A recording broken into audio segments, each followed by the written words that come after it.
Hare Krishna. Hare Krishna, Prabhuji.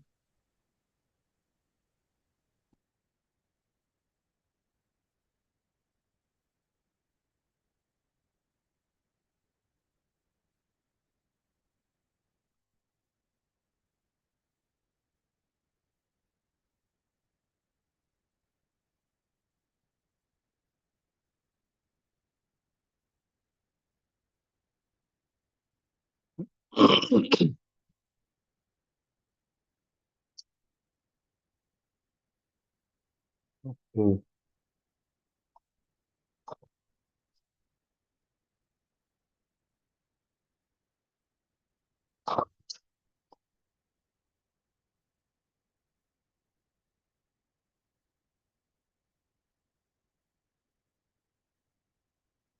Can you please let me know if you see the screen?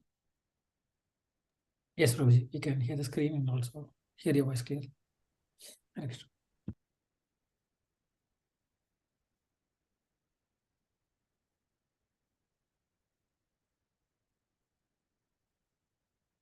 Okay, maybe someone can start.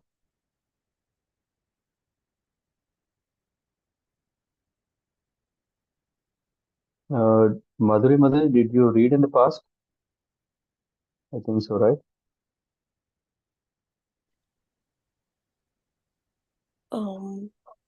No, this one is my first class. Okay. So maybe then this time you just see what we do, and next week you can even read. Yeah. Yes. Okay. So Satish Prabhu, maybe can you read from verse 1 to 23? Sure, Prabhuji, I will do. Thank you, Prabhuji. Om Namo Bhagavate Vasudevaya. Om Namo Bhagavate Vasudevaya. Om Namo Bhagavate Vasudevaya. Reading from chapter 22, Prithu Maharaj's meeting with the four Kumaras. The great sage Maitreya said, while the citizens were thus praying to the most powerful King Prithu, the four Kumaras, who were as bright as the sun, arrived on the spot. Seeing the glowing effulgence of the four Kumaras, the masters of all mystic power, the king and his associates could recognize them as they descended from the sky. Seeing the four Kumaras, Prithu Maharaj was greatly anxious to receive them. Therefore, the king, with all his officers, very hastily got up, as anxiously as a conditioned soul whose senses are immediately attracted by the modes of material nature. When the sages accepted their reception according to the instructions of the Shastras and finally took their seats offered by the king, influenced by the glories of the sages, immediately bowed down. Thus he worshipped the four Kumaras. After this, the king took the water which had washed the lotus feet of the Kumaras and sprinkled it over his hair. By such respectful actions, the king, as an exemplary personality, showed how to receive a spiritually advanced personality. The four great sages were elder to Lord Shiva, and when they were seated on the golden throne, they appeared just like a fire blazing on an altar. Maharaja Prithu, out of his great gentleness and respect for them, began to speak with great resistance as follows. King Prithu spoke, "My dear great sages, auspiciousness personified, it is very difficult for even the mystic yogis to see you. Indeed, you are very rarely seen. I do not know what kind of pious activity I performed for you to grace me by appearing before me without difficulty. Any person upon whom the Brahmanas and Vaishnavas are pleased can achieve anything which is very rare to obtain in this world as well as after death. Not only that, but one also receives the favor of auspicious Lord Shiva and Lord Vishnu who accompany the Brahmanas and Vaishnavas." Prithu Maharaj continued, "Although you are traveling in all planetary systems, people cannot know you, just as they cannot know the super soul, although he is within everyone's heart as the witness of everything. Even Lord Brahma and Lord Shiva cannot understand the super soul. A person who is not very rich and is attached to family life becomes highly glorified when saintly persons are present in his home. The master and servants who are engaged in offering the exalted visitors water, a sitting place, and a paraphernalia for reception are glorified, and the home itself is also glorified. On the contrary, even though full of all opulence and material prosperity, any householders where the devotees of the Lord are never allowed to come in, and where there is no water for washing their feet, is to be considered a tree in which all venomous serpents live. Maharaja Prithu offered his welcome to the four Kumaras, addressing them as the blessed Brahmanas. He welcomed them, saying, "From the beginning of your birth, you strictly observe the vows of celibacy, and although you are experienced the path of liberation, you are keeping yourself just like small children." Prithu Maharaj inquired from the sages about persons entangled in the dangerous material existence because of their previous actions. Could such persons whose only aim is sense gratification be blessed with any fortune? I am completely assured that personalities like you are the only friends for persons who are blazing in the fire of material existence. I therefore ask you how in this material world we can very soon achieve the ultimate goal of life. The Supreme Personality of Godhead is always anxious to elevate the living entities who are his parts and parcels, and for the special benefit of the Lord travels all over the world in the form of self-realized persons like you. The great sage Maitreya continued. Thus Sanat Kumara, the best of the celibates, after hearing the speech of Prithu Maharaj, which was meaningful, appropriate, full of precise words, and very sweet to hear, smiled with full satisfaction and began to speak as follows. Sanat Kumara said, "My dear King Prithu, I am very nicely questioned by you. Such questions are beneficial for all living entities, especially because they are raised by you, who are always thinking of the good of others. Although you know everything, you ask such questions because that is the behavior of saintly persons. Such intelligence is befitting your position. Where there is a congregation of devotees, their discussions, questions, and answers become conclusive to both the speaker and the audience. Thus, such a meeting is beneficial for everyone's real happiness." Sanat Kumara continued, "My dear king, you already have an inclination to glorify the lotus feet of the Supreme Personality of Godhead. Such attachment is very difficult to achieve. But when one has attained such unflinching faith in the Lord, it automatically cleanses lusty desires from the core of the heart. It has been conclusively decided in the scriptures, after due consideration, that the ultimate goal for the welfare of human society is detachment from the bodily concept of life and increased and steadfast attachment for the Supreme Lord, who is transcendental beyond the modes of material nature. Attachment for the Supreme can be increased by practicing devotional service, inquiring about the Supreme Personality of Godhead, applying Bhakti Yoga in life, worshipping the Yogeshwara, the Supreme Personality of Godhead, and by hearing and chanting about the glories of the Supreme Personality of Godhead. These actions are pious in themselves." Hare Krishna, Prabhuji. Text 23 also, Prabhuji, or? Yeah, you can read 23 as well. One has to make progress in spiritual life by not associating with persons who are simply interested in sense gratification and making money. Not only such persons, but one who associates with such person should be avoided. One should mold his life in such a way that he cannot live in peace without drinking the nectar of the glorification of the Supreme Personality of Godhead, Hari.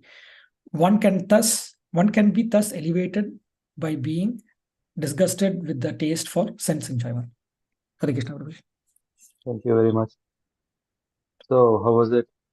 Yes, Prabhuji, very blissful, Prabhuji, and a few observations, like when we have the association of Vaishnavas and Brahmanas, we keep them happy. They all goodness happens, and So that was very nice, and also how elevated souls ask questions for the upliftment of others, and how we should stay away from people whose key priority is only sense gratification. These are all very nice tattvas, Prabhuji. But looking forward for your insights, Prabhuji. Hare Krishna, Prabhuji. I think you have already captured very nice gist of the reading then. It's very nice. Thank you very much. Hare Krishna, Prabhuji. Yes.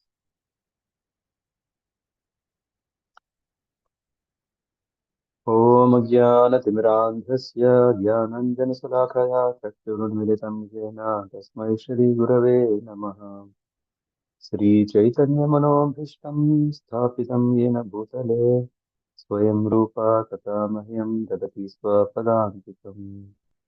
वन्देऽहं श्रीगुरुश्रीयुतपदकमलां श्रीगुरुन् वैष्णवांश्च श्रीरूपं सागजातां सहगणरघुनाथां हिताम् तं सजीवं साद्वैतं सावधूतं परिजनसहितं कृष्णचैतन्यदेवं श्रीराधाकृष्णपादान् सहगणरहित श्रीविशाखान्वितांश्च नमो विष्णुपादाय कृष्णप्रस्थाय भूतले श्रीमते भक्तिवेदान्तस्वामिनिति नामिने नमस्ते सारस्वतीदेवे गौरवाणी प्रचारिणे निर्विशेषशून्यवादी पाश्चात्यदेशतारिणे पञ्चकल्पतरुभ्यश्च कृपासिन्धुभ्येव च पतितानां पावनेभ्यो वैष्णवेभ्यो नमो नमः। हे कृष्ण करुणा सिन्धो दीनबन्धो जगत्पते गोपेश गोपिकान्त राधाकान्त नमोऽस्तुते। तप्तकाञ्चन गौराङ्गी राधे वृन्दावनेश्वरी वृषभान्विते देवी परमामि हरिप्रिये। जय श्री कृष्ण चैतन्य प्रभु नित्यानंद श्री अद्वैत गदाधर श्रीवासदि गौर भक्तवृंद हरे कृष्ण कृष्ण कृष्ण हरे हरे हरे राम राम राम हरे हरे। नारायण नमस्कृत्यं नरं चैव नरोत्तमं देवीं सरस्वतीं व्यासं ततो जयमुदीरये नष्टप्रायेषु अभद्रेषु नित्यं भागवत सेवया भगवति उत्तमश्लोके भक्तिर्भवति नैष्टिकी। कृष्णाय वासुदेवाय देवकीनन्दनाय च नन्दगोपकुमाराय गोविन्दाय नमो नमः। हरे ओम नमो भगवते वासुदेवाय ओम नमो भगवते वासुदेवाय ओम नमो भगवते वासुदेवाय।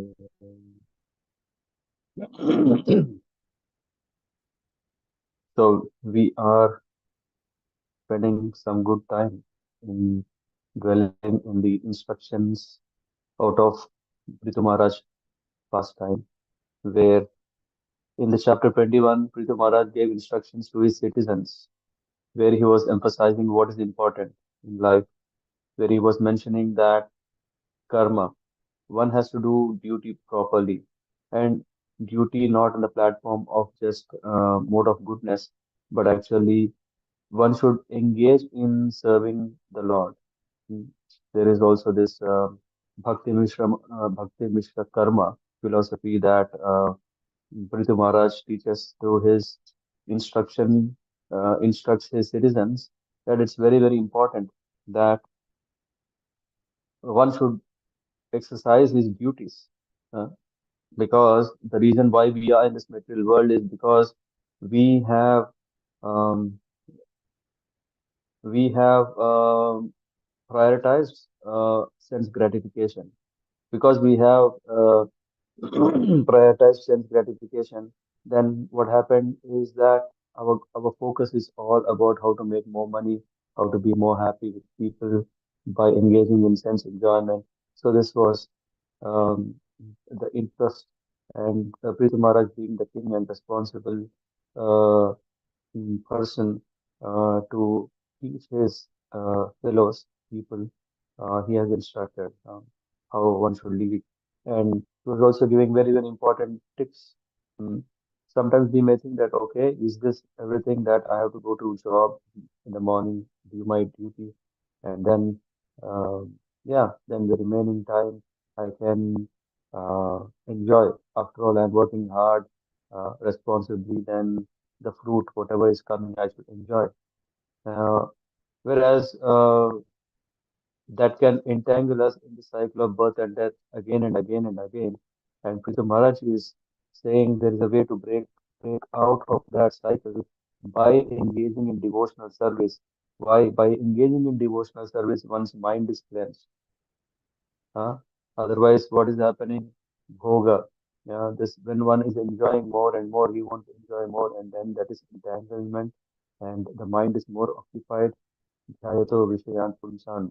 Uh, so just contemplating on thoughts of how I want to enjoy, how I want to be happy. Uh, so all these things. So it's very important that mind is put under control. And how can it be done? Is by engaging in devotional service, one's mind is cleansed. Sorry, and a devotee doesn't surrender to material life again. This is very important. So it's not that Prithu Maharaj is making his citizens flourish, very prosperous, that his kingdom is mm, opulent, and the people are happy, but he is giving the instructions through which he can make his people be successful in this life by engaging in devotional service. So with that, he gave all about Bhakti Mishra karma, how to perform karma based on devotees, and then he goes further and he glorifies the greatness of Brahmanas and Vaishnavas, and that just the dust of these great personalities of Vaishnavas should be carried on one's head. And by carrying such dust of these great souls, what is happening? Uh, One's life is becoming successful.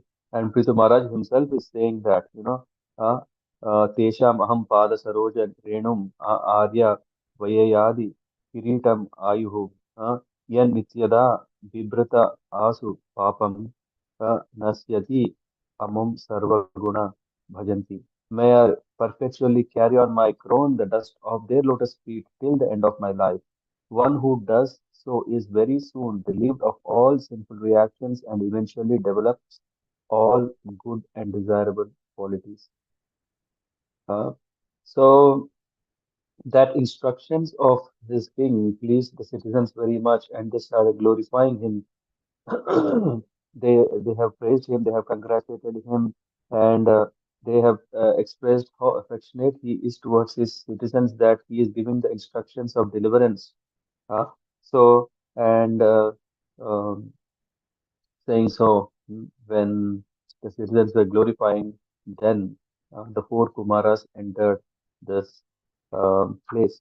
The Kumaras arrived while the citizens were praising. While the citizens were praising, the Kumaras entered, and it appeared as if like um, a bright sun. We are not talking about sunlight, not sun rays, but as if like a sun himself would have come, which seems like everything is effulgent. Seeing their effulgence, Prithu and other recognized who they were as they descended from the sky. So that is the scene, and Prabhupada is very nicely explaining the Kumaras arriving, coming, is very, very auspicious. Mhm. In the next verse, second verse, it says that seeing the glowing effulgence of the four Kumaras, the masters of all mystic power, the king and his associates could recognize them as they descended from the sky. And the word used here is Siddheshwaran. Siddheshwara, Siddhi, one who has attained mystic power, Siddheshwara, mystic of all mystic, a master of all mystic powers. And um, we know that there are eight Ashtasiddhi, yeah, eight mystic powers. Yeah, one can become smaller than the smallest, bigger than the biggest, lighter than the lightest. So there are these Siddhis, and the four Kumaras had achieved all the yogic perfection and achievements they have achieved. And as such, they could travel in outer space without machines. For us, if we want to go to a place, if we have to cross over the oceans, we take a flight, or if we want to go to a different planet, then we need a space shuttle. Mm. Whereas the Kumaras, while they were coming to Maharashtra from other planets, they did not come by airplanes, but personally. In other words, the four Kumaras were also spacemen who could travel in space without machines. Uh, So the residents but are they siddhas in the Siddhaloka? No, they are above it because Siddhaloka can travel in outer space from one planet to another without a vehicle here. But what is special of the Kumaras? It's not just okay because they can also travel without a vehicle. Uh, they are also as good as the local residents. No, uh, the special power of Kumaras mentioned here with is that whatever place they were went, they would make the place sinless. This is the beauty. Uh, so when such personality, Deshwaras, when four Kumaras, they came, what happened? During the reign of Maharaj, everything on the surface of this globe was sinless, and therefore Kumaras decided to see the king. Ordinarily, they do not go to any planet which is sinful. Hmm. So, and of course, if they go to a place which is sinful, yeah, that place becomes sinless because of the siddha, because of the purity, because of the potency of such personalities. So, seeing the Kumaras, the four personalities, Shitu Maharaj, he got up, you know, yeah, he got up, and also his people.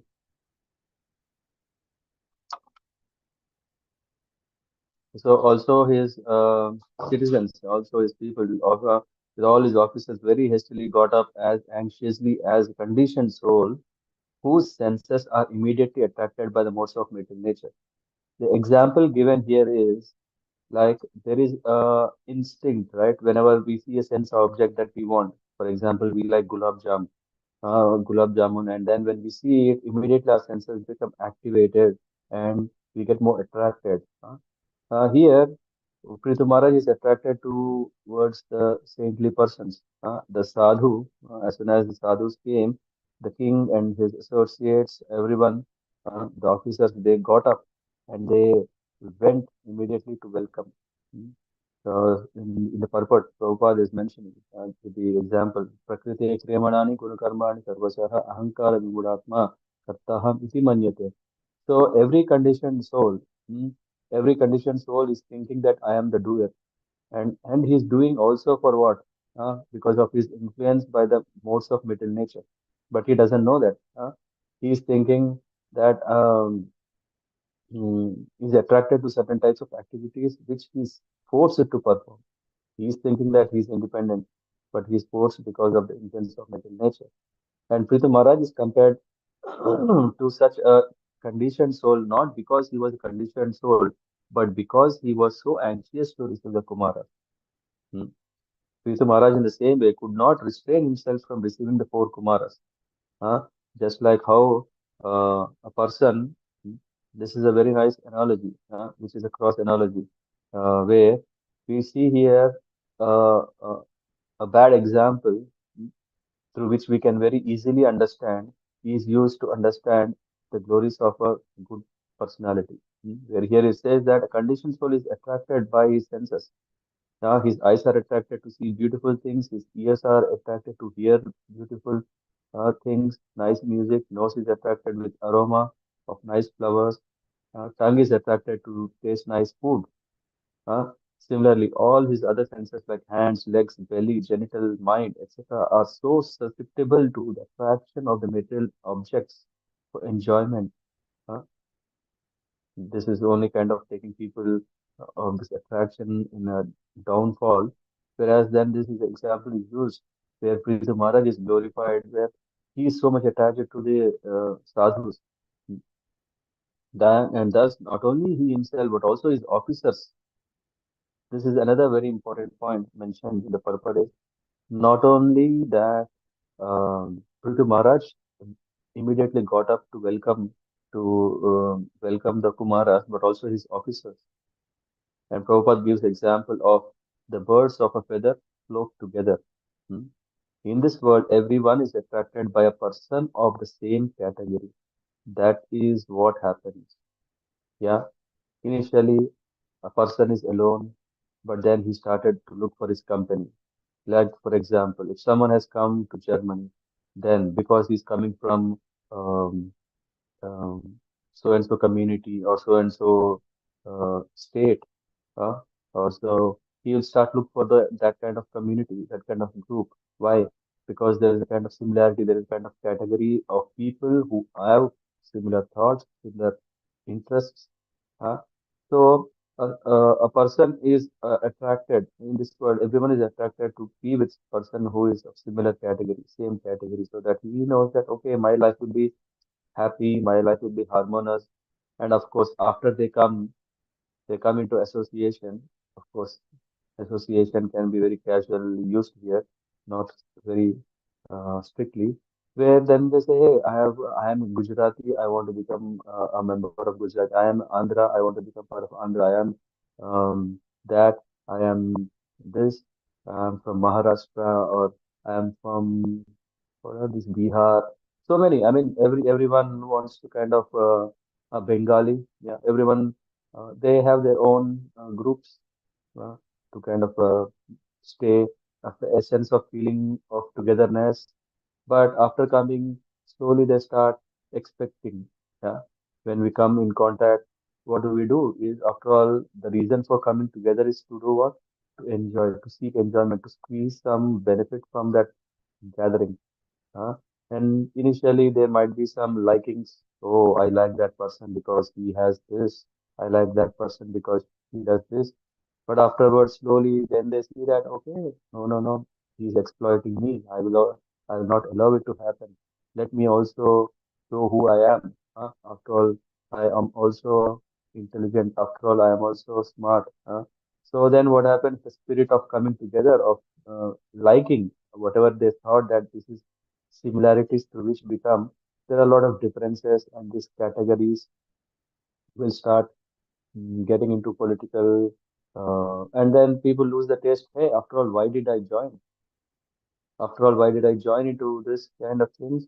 And one who is very strict, he can just get out of it. Hmm. Because it's something like one is buying a headache for uh, free. Uh, so then he would just think, oh, this is not good. Let me get out of it, and then he is successful. Otherwise, some people are still thinking, oh, if I get out, maybe people will not appreciate that, and people will create more problem. People will not recognize me. I'll become alone. Uh, so many other reasons due to which people will still continue to stay in that unwantedly, uninterestedly. Anyway, a drunkard is attracted to a person who is also a drunkard. This is what we see, right? A person who is alcoholic, who will give company? Of course, he knows where to go. He knows that he can't go to a bhakti yoga center and then he can expect that he gets a company. He will look for a person who is drunkard, and then they both come together and they start again. This world is, these devotees are crazy. Yeah? The world is for enjoyment. After all, and they have a company. Uh, but with all these um examples which we can correlate, a very strong message is sent here. What is that? A saintly person is attracted to other saintly persons. Prithu Maharaj was in the top most position of spiritual advancement, and as such, he was attracted by the Kumaras who were of same category. It is said, therefore, that a man is known by his company. So, sometimes we are scared, okay, to be recognized by a so and so company. As soon as someone is saying, hey, I am Hare Krishna, then people, oh my God, what will they think about me? Huh? My identity cannot be that, so that people will make fun of me. People should respect me, people should value me, people should honor me. People should not point out. So that is the reason we sometimes hide. That's why we see some split personality in us. Sometimes we go to temple, we become a devotee for that moment with nice tilak, with nice dhoti, and after we come out, then yeah, uh, are we a devotee? We don't even know. Okay, then there is a group. Um, and then we get engaged in our own enjoyment of life. After all, temple is a place where we go so that we can get some blessings, so that whatever nonsense I do, Lord, please Please take care of it. What to do? I have friends who are dragging me with without my interest. So whatever sin I'm doing, it's not because of my interest, but I am committing something. I am confessing it in front of you every Sunday or every Monday or whichever day we go to temple or church, and then, oh Lord, please save me. I know what kind of consequences can come, but you are all merciful. You are so merciful that, and I'm coming and I'm breaking a coconut every time. Mm. I'm breaking my ego. Uh, mm. You can see that. Uh, so I'm very pure now. So please save me. So anyway, so this is a kind of company people tend to continue, but the real company is the company of sadhus, sadhu sangha, sa- sangamam. Yeah, I think there is a shloka that will come later. Sangamam of sadhus is very important. The association, uh, and then saying so. Yeah. Then the verse 4 says, when the great sages accepted their reception according to the instructions of Shastras and finally took their seats offered by the king, influenced by the glories of sages, immediately bowed down and thus he worshipped the four Kumaras. So this is very, very important. We can't say that, okay, now we are in the 21st century. Uh, what in 21st century, who will bow down to sadhu? Uh, Bowing down, first of all, is very low, and that too in public. So people will think that I lost my mind. Here we see the king is bowing down to a sadhu. Uh, it's as if like a prime minister is going and paying his obeisances to a sadhu, who is great. Very interestingly, if we recollect, what is that? Brahad, no, what is that? Bhag, what is that? Bhagavatamrita? Brahad Bhagavatamrita. So, where Gopakumar is going, he thought, yeah, you are the greatest, and then he came to know, no, no, next, next, next, and finally he goes so to the higher planets. So here we see that we think that the prime minister is already the head, but we see that such a prime minister or the king is paying his obeisances to the sadhus. So this unanimously declares the supremacy of a sadhu, uh, of the glories of a sage. And Prabhupada brings up here that the four Kumaras are parampara spiritual masters mm, of Vaishnava Sampradaya. We have four Sampradayas. What are these? These are Brahma Sampradaya, Sri Sampradaya, Rudra Sampradaya, and Kumara Sampradaya. And this Kumara Sampradaya or Dimbark Sampradaya. So, who are acharyas who have founded it? It is four Kumaras. So, the disciplic succession of the spiritual master to disciple, known as Kumara Sampradaya, is coming down from the four Kumaras. So, Prithu Maharaj was very respectful to the Sampradaya acharyas. It is said by Srila Vishwanath Chakravarti Thakur, Shakshad Dhritvena Samasta Shastre. Hmm. In today's class, we may come across in some places the importance of spiritual master, and we should take it very, very seriously. Uh, and here is one where Srila Vishwanath Chakravarti Thakur is giving the references. A spiritual master or a parampara acharya should be respected exactly like the supreme personality of Godhead. Sakshat Dharitvena Samasta Shastra. Uh, the word Vidhivat is significant in this verse. That means Prithu Maharaj also strictly followed the intentions of Shastras. So when we take shelter of Shastras, we understand how to act, how to behave, what is the behavior needed, what are the qualities needed. Prithu Maharaj did this properly. Therefore, the words used here as here are uh, Prashyayanata Chandara. Out of humility, he bowed down before the Kumaras. When I was reading this, I think it is this one or the next one. Mm, I think it will come later. So, and then, king has bowed down, and We know when someone bows down, then what happens?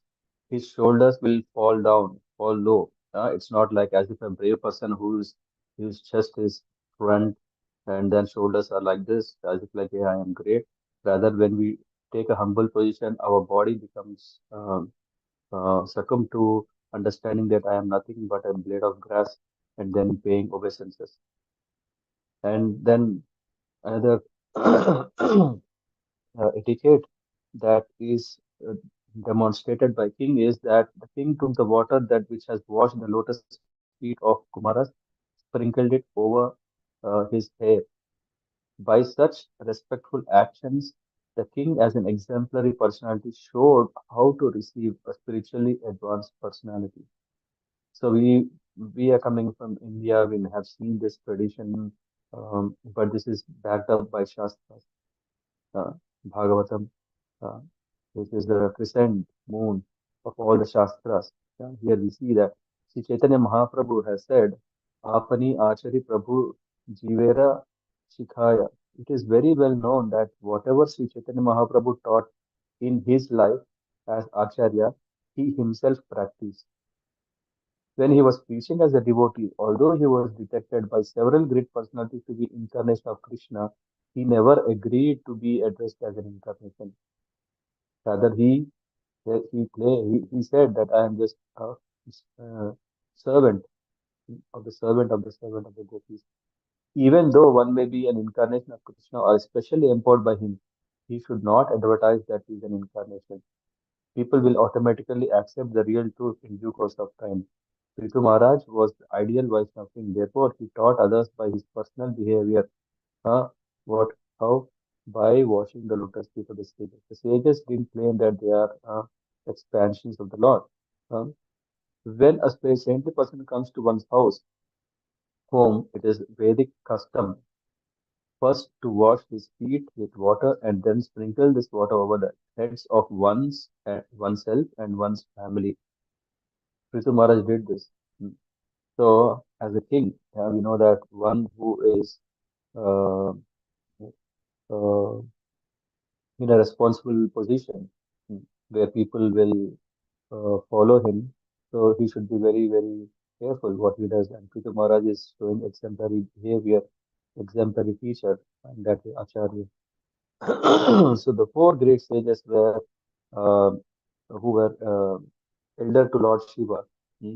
And when they were seated on the golden throne, they appeared like the fire blazing on an altar. Maharaj Pitu, out of his great gentleness and respect for them, began to speak with great restraint as follows. So now Prithu Maharaj is addressing, uh, and here the purport we get once again. Prabhupada is mentioning about the Acharya Sampradayas and the Kumara Sampradaya. Uh, he is coming from whom? It is coming from the Kumaras. And then here we see when the Kumaras were born out of body of Lord Brahma, they were requested to get married. We know that the how the creation took place, how the secondary creation took place, and how Lord Brahma uh, is interested of expanding or populating the universe with people. With so he has his sons, Kumaras, and in the beginning of the creation, there was a great need of population. Therefore, Lord Brahma uh, was creating one son after another and ordering them to increase. But Kumaras, they said, "Oh, Father, we are not interested in this um, expanding the population. In rather, we want to be brahmacharis." Yeah? Uh, and they are called Naistika brahmacharis, meaning that they are never to marry. Because of their refusal, what happened? We know. When the Kumaras refused to marry, then Brahma became very angry. And when Brahma became very angry from his eye, uh, yeah, uh, Lord Shiva came, Rudra. Rudra appeared. The mode of anger is consequently known as Rudra. Lord Shiva also has a sampradaya. What is the sampradaya? Rudra sampradaya. And this Rudra sampradaya is also one of the four Vaishnava sampradayas. and that it's not like okay, Shivas are Shaivites and Vaishnavites, uh, different. Here we see that Rudra Sampradaya, you see, is part of Vaishnava Sampradaya, and Rudra. If we also see that Shiva is also one of the Mahajan. So one who can understand this, there is no problem. There is no uh, clash. There is no contradiction. But we see that everything emanates from one Sampradaya, Vaishnava Sampradaya, and every other is a means of helping people of different um, thoughts and thoughts of schools are there so that people can eventually practice same the top understanding Vaishnava philosophy. And then Prithu Maharaj spoke, my dear great sages, hmm, auspicious personality. It is very difficult for even the mystic yogis to see you. Indeed, you are very rarely seen. I do not know what kind of pious activity I perform for you to grace me by appearing before me without difficulty. When something auspicious, darshan of uh, spiritualists happen, you should always understand that this is not an ordinary thing. If someone becomes a disciple, it's not just by a chance. Uh, uh, when something uncommon happens to one's progressive spiritual life, it should be understood to be incurred by Agyata Sukriti. Yeah, we don't know what it is. We don't know what pious activity we have done. There is definitely beyond one's knowledge something we have done. Yeah. What can it be? It could even be a mercy of someone who which came because we were at the right place at the right time. If some Harinam party is going, we were just sitting there. We didn't think of it, and then the Harinam party has given us a Mahaprasad. We didn't even know what is a prasad. We were just thinking it's some cookies. So when such things happen, they should be understood to be caused by previous pious activities, as confirmed in Bhagavad Gita 7:28. Yesham tva antagatam papam jananam punya karmanam. One who is completely freed from all the resultant actions of sinful activities and who is absorbed only in pious activities can engage in devotional service. So if we are engaged in devotional service and if we see someone are not interested, come on, I have been telling this person, I told that lady, I told this man, gentleman many times that hey, everything is based. You have to practice devotion life. Krishna consciousness is topmost. But if the person is envious, if the person is not interested, yeah, he will never be interested. Uh, such person who is having sinful activities, he may not still have this taste unless there is some agrarisity that came in his way. And although Maharaj Prithu life was full of pious activities, he was wondering how his audience with Kumaras happened. He could not imagine what kind of pious activities he has performed. This is a sign of humility on part of King Prithu. And we should also, I mean, anyway. So we are, at least I can say for myself, I am hopeless, uh, the full of sinful activities. So definitely, if some devotional service I'm able to do, I would definitely attribute it to some mercy uh, without my knowledge, which is Adhyata Security. And yeah, so here, Prita Maharaj, Prabhupada is saying it's a sign of humility, and that even Lord Vishnu came to see him and predicted that Kumaras would also come. Now, this is what in 20th chapter, when Lord Vishnu came along with Indra, then he told that Kumaras will come and meet you. And then any person upon whom the Brahmanas and Vaishnavas are pleased can achieve anything which is very rare to obtain in this world as well as after death. Prithu Maharaj is saying to Kumaras that, oh, if, yeah, because what what security that I have done, I don't know, but you have come. You are great. And he's saying if Brahmanas or and Vaishnavas are pleased, then they can one can achieve anything impossible in this world. in this world as well as after death. So not only this life, next life. Not only that, but one also achieved the favor of the auspicious Lord Shiva, Lord Vishnu, who accompany the Brahmanas and Vaishnavas. This is very nice. With the purport we can understand. What does this mean? That accompany the Brahmanas and Vaishnavas. It is said that Lord Vishnu, Lord Shiva, they accompany always the Brahmanas and Vaishnavas. And then Prabhupada gives us an understanding that the Brahmanas and Vaishnavas are barriers of Lord Vishnu, the all auspicious, as confirmed in Brahma Samhita. What is the reference? Premanjana Surita Bhakti Viloshanena Santa Sadaiva Hridayeshu Vilokayanti. Santa Sadaiva. The saintly persons always carry the Lord in their heart. Yam Shama Sundaram Achintya Gunaswarupam Govindam Adi Purusham Tamaham Bhajami. So the Lord is already in the heart of everyone.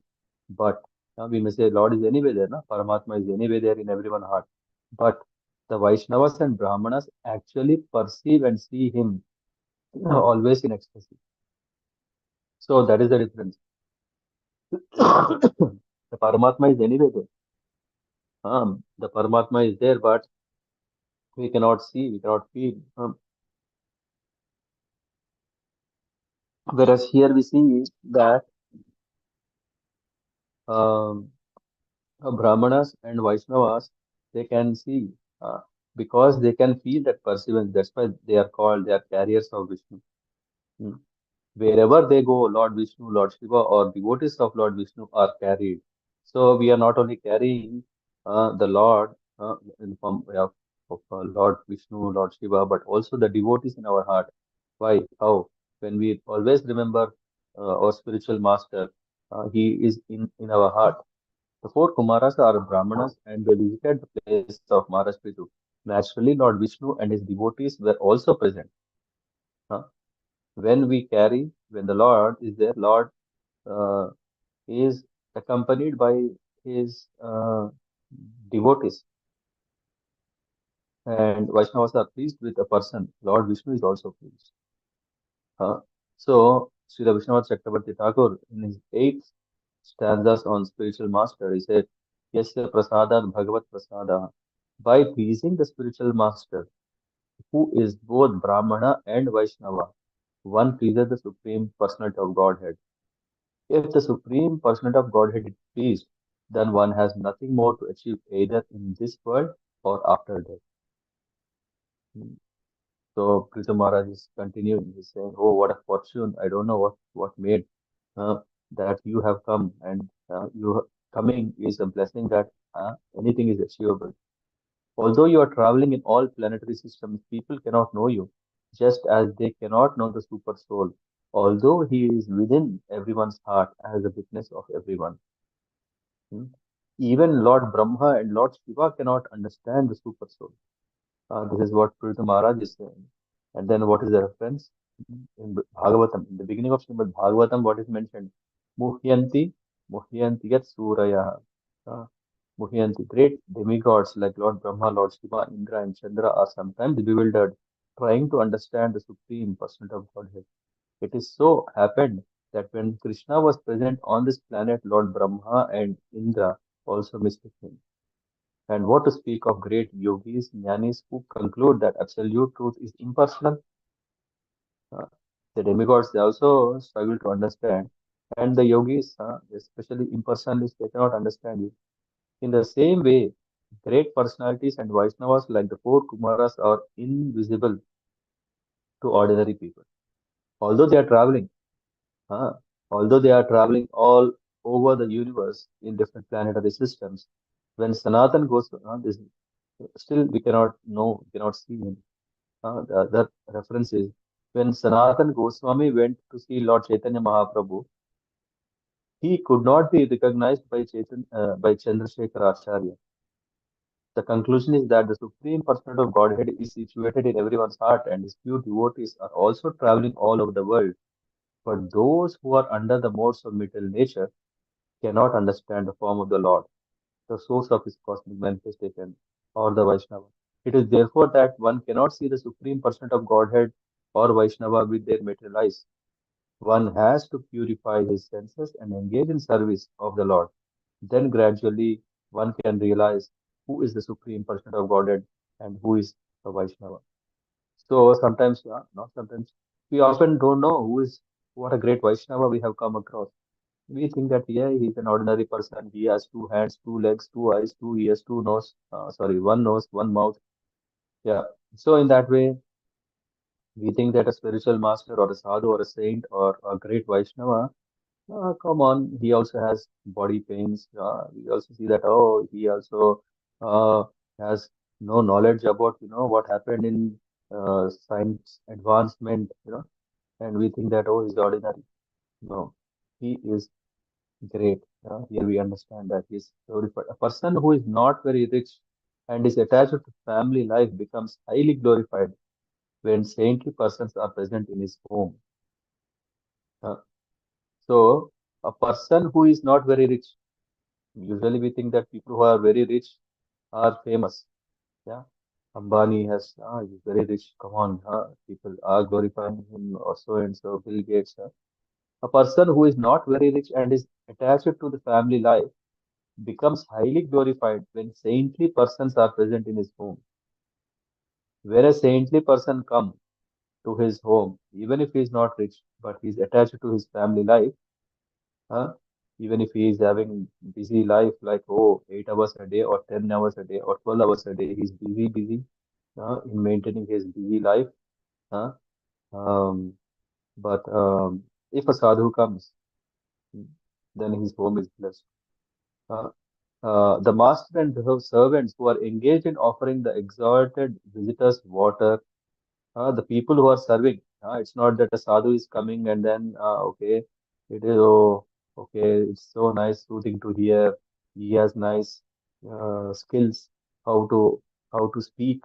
He has great vocabulary, vyakaran. He has subject command. Uh, just so nice. Let me get absorbed in only hearing that. Okay, but what about services? The master and the servants who are engaged in offering the exalted visitors. So what do you call Yajamani? Yajamani means the owner of the house and the servants. Everyone should engage in offering a water, a sitting place, and a paraphernalia for reception are glorified, and the home itself is also glorified. That's how the house is purified. That's how the house is glorified. I don't know if it is in this, but yes. I think in this, but Prabhupada is giving us, it's very, very important to understand the importance of these etiquettes and one follow these etiquettes nicely. Materially, if a man is not rich, he is not glorious. And spiritually, if a man is too attached to family life, he is also not glorified. But saintly persons are quite ready to visit the house of a poor man or a man who is attached to material family life. The saintly persons, what business they have? Sometimes people challenge. Sometimes they challenge the sadhus. Why are they going into the houses? Huh? All the people, they should.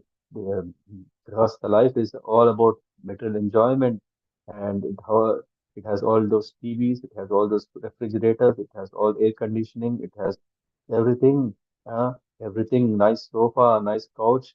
Everything is material and everything is very attractive. It's all bhoga ishwarya. Uh, means what is the business of a sadhu to go there?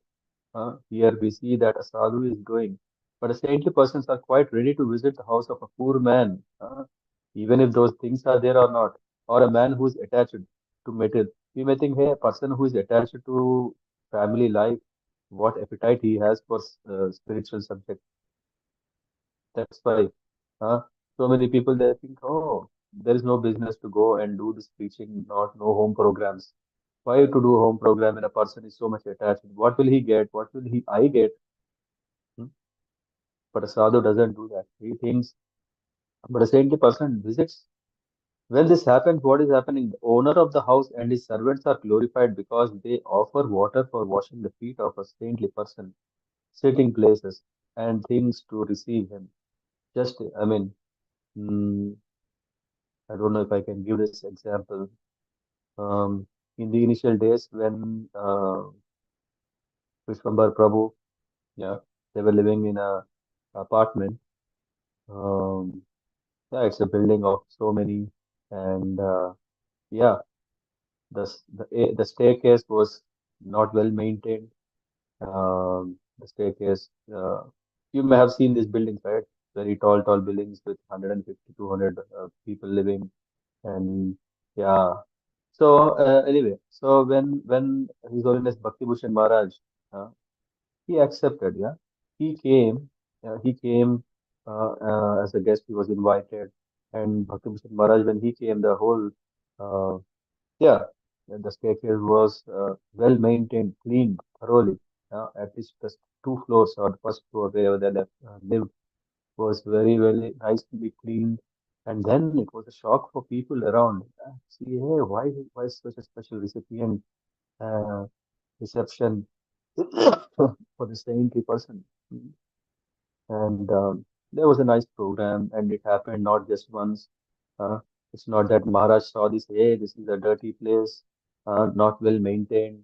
No, uh, he saw the spirit of the people. At that time, even Vishwambar Prabhu was not even initiated. Rupa, or did he get already initiated? No, No. it was not Initial, initiated. initial programs, yeah, not initiated. But then, yeah, they were not sound very rich, and of course he and yeah, I think only he was more inclined to Krishna consciousness. Others were just still kind of okay, busy with their day-to-day life.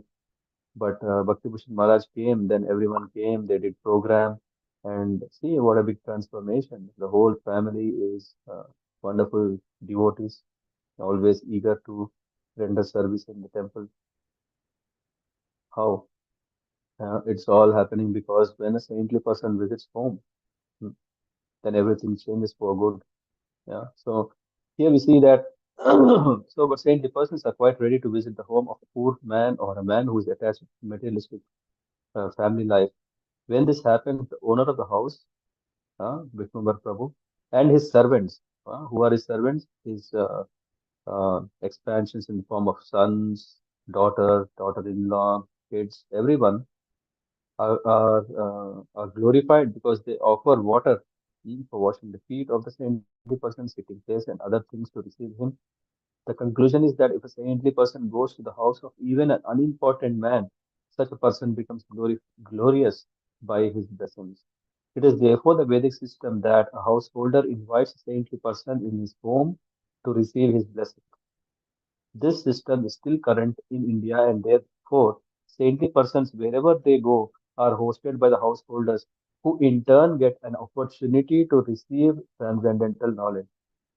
It is the duty of a saintly sannyasi, therefore, to travel everywhere just to favor the householders who are generally ignorant of the values of spiritual life. So here we see very important message that as grihasthas, we should invite sadhus to our home. We should offer services to them, and yeah, not that become because of that we are glorious, become famous, but we can gain transcendental knowledge because by offering service, the sadhus are pleased, and when the sadhus are pleased, they open up and they give the precious thing. What is that? The blessings and the knowledge. Now the question will come. Sometimes we come across this kind of situations, right? People will say, "Hey, you know what? It may be argued that all householders are not very rich, and that one cannot receive great saintly persons or preachers because they are always accompanied by their disciples."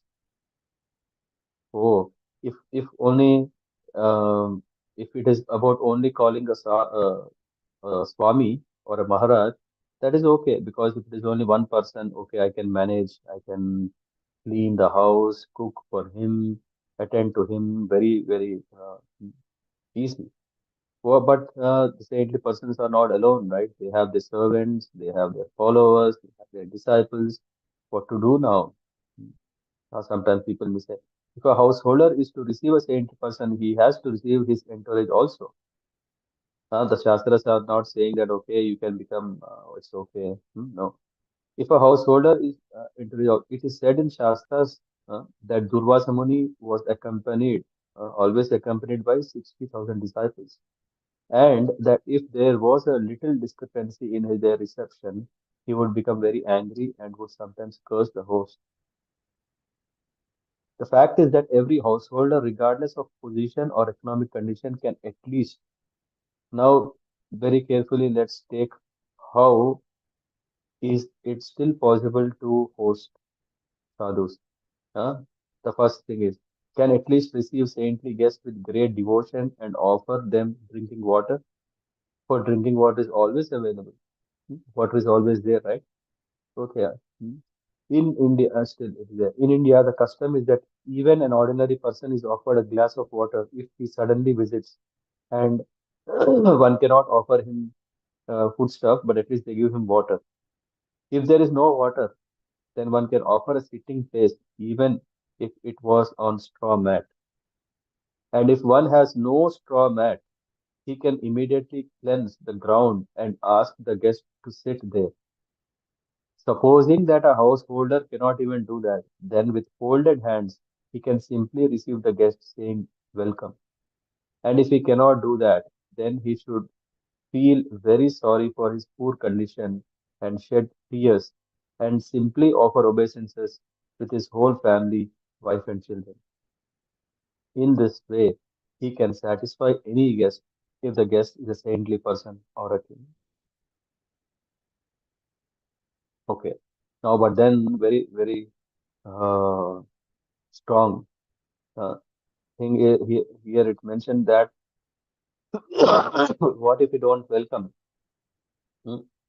What if a house, even if the owner is not rich, even if he's too much attached to his material life, still if a sadhu comes, life is settled.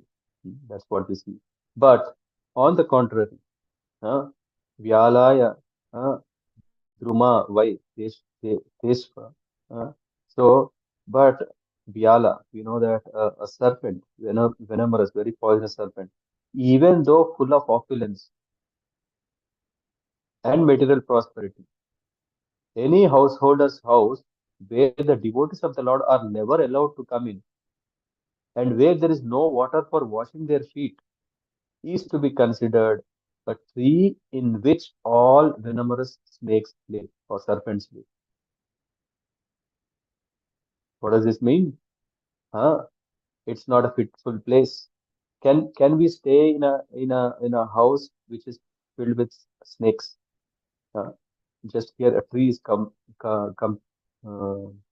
compared to a house. Just imagine a tree is full of snakes. Who will go and stay there? No one wants to be there. Huh? No one will come and stay there. And similarly, when a house is filled with people who are very opulent, are very rich, they think, I am great, I am great. Uh, Even though full of opulence, just like a tree may have a lot of nice mango fruits, the tree is full of, yeah, very rich tree, prosperity, material prosperity, and any householder's life where the devotees of Lord are never allowed to come in. Uh, what is the use? It's of no use. In the purport, Prabhupada is mentioned. In this verse, Tirtha Padiya, uh, Tirtha Padiya indicates the devotees of Lord Vishnu or Vaishnavas.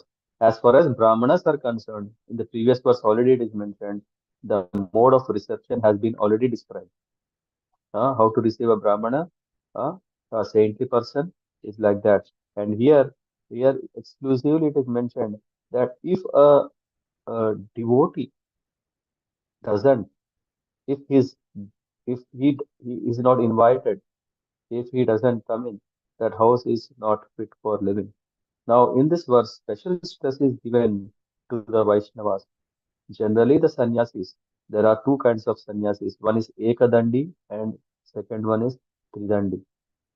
The Ekadandi sannyasis are generally followers of Shankaracharya and are known as Mayavadis sannyasis, whereas Tridandi sannyasis are followers of Vaishnava acharyas like who Ramanujacharya, Madhvacharya, and so on. And they take trouble to enlighten householders.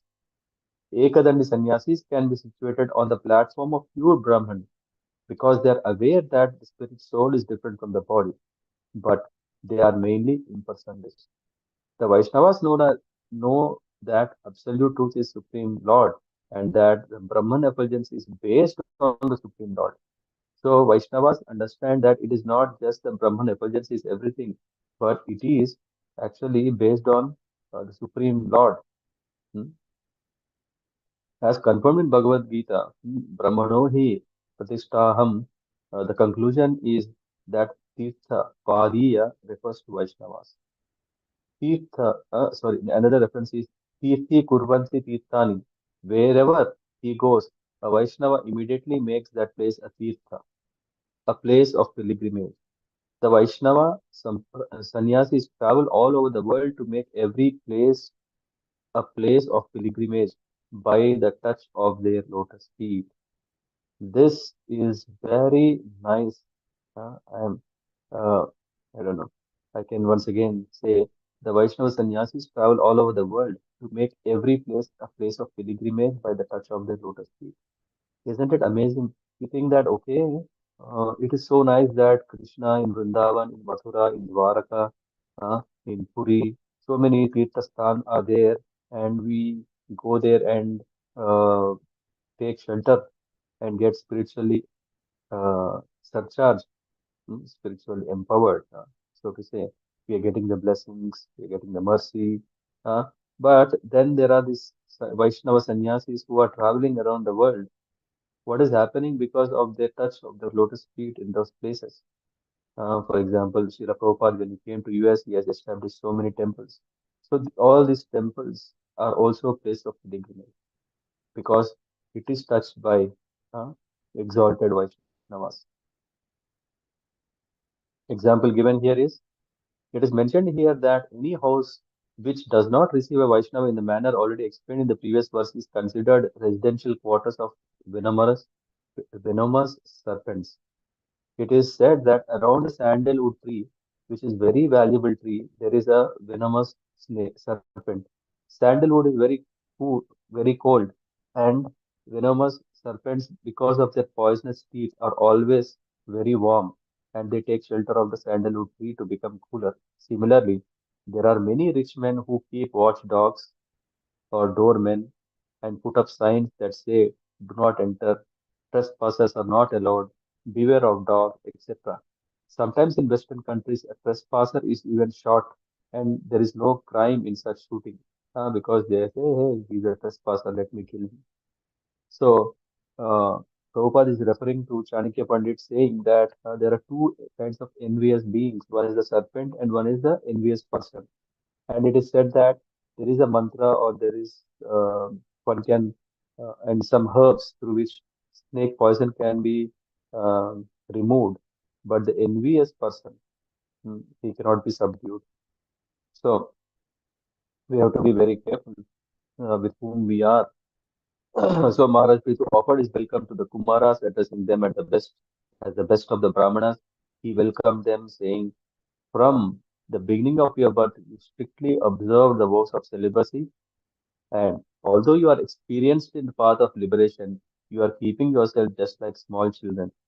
Uh, so, uh, yeah, every purport is so much.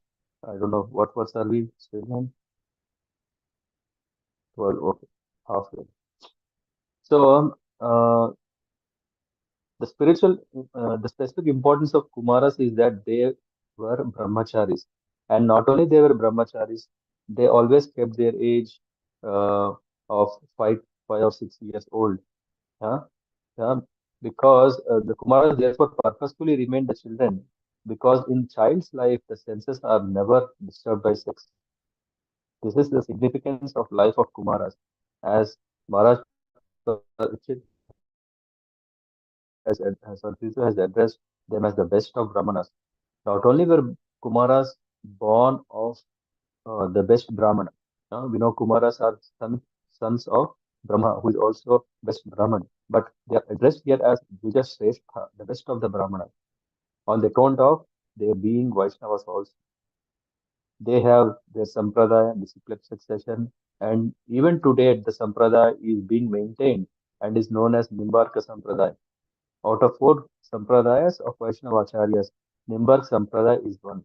Maharaj Prithu specifically appreciated the position of Kumaras because they maintained the Brahmacharya vow from the very beginning of their birth.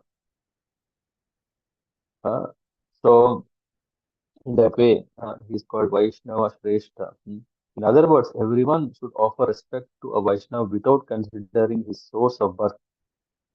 Vaishnave Jati Buddhi. No one should consider a Vaishnava in terms of birth. The Vaishnava is always the best of the Brahmanas, and as such, one should offer all respects to a Vaishnava, not only as a Brahmana, but as the best of Brahmanas. And Maharaj Prithu inquired from the sages, uh, uh, could such persons who only aim in sense gratification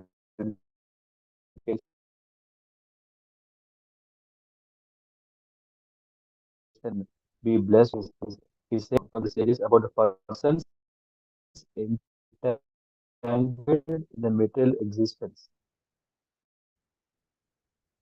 because of their previous actions. Hmm. Could such persons who whose aim is sense gratification be blessed with any good about their good fortune?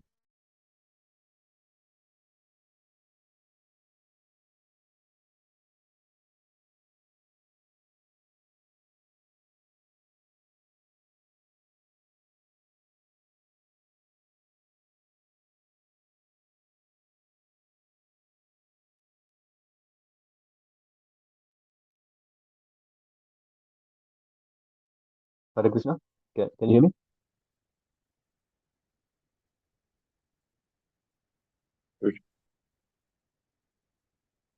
Hare Krishna. Hare Krishna, Prabhuji. We briefly. Yeah. Can you hear me now? Yes, Prabhuji.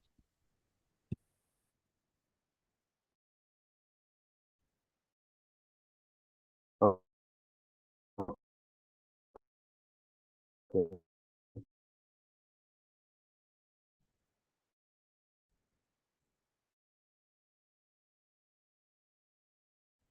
So,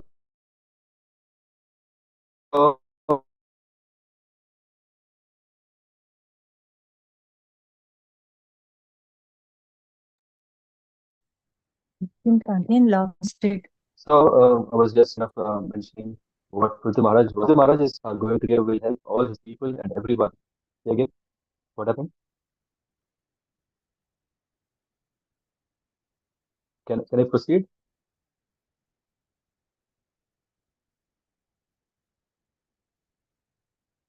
Yes, Prabhuji. Now we can hear you, but again, yeah. Okay. Yeah, now it's clear, Prabhuji. Still clear?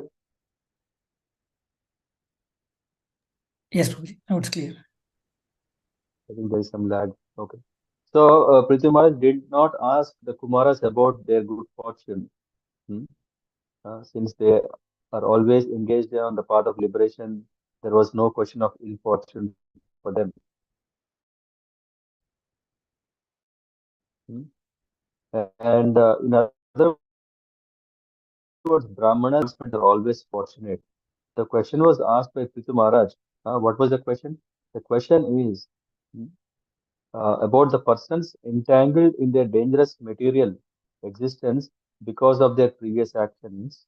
Uh, could such persons whose only aim is sense gratification be blessed with any good fortune?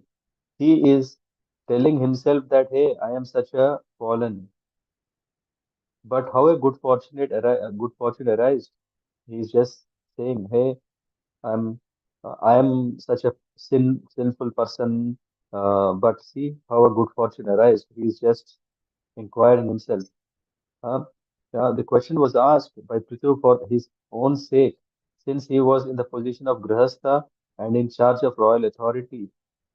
And Kings are not only grihasthas who are generally absorbed in sense gratification, but are sometimes employed in killing animals, in hunting, because they have to practice the killing art, how to kill. Otherwise, it is very difficult for them to fight the enemies.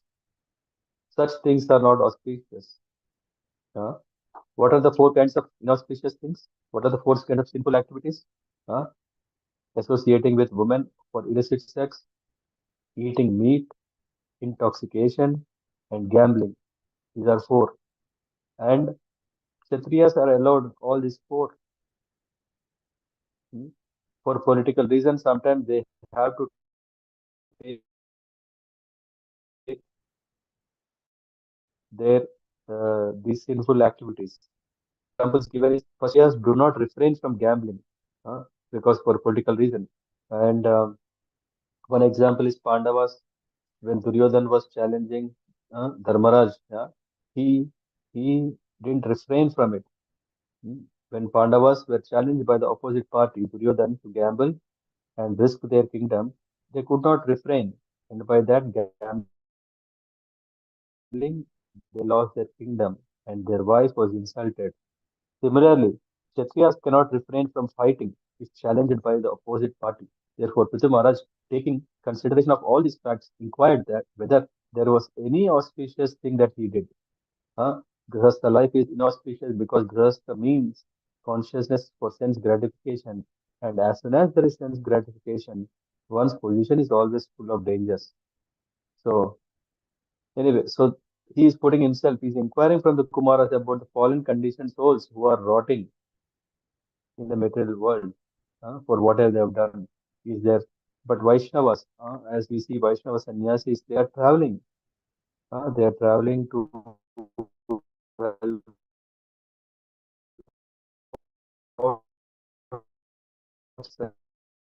grihasthas who are, a devotee may think, hey, he is a meat eater. A devotee may think that he is um, having all bad habits. Can he chant? Can he say at least one time, take the name of the Lord? Eagerness and earnest attempt of a sadhu. Prithu Maharaj said, my dear sirs, there is no need to ask about your good or bad fortune because you are always absorbed in spiritual bliss. The mental concoction of auspicious inauspiciousness does not exist in you.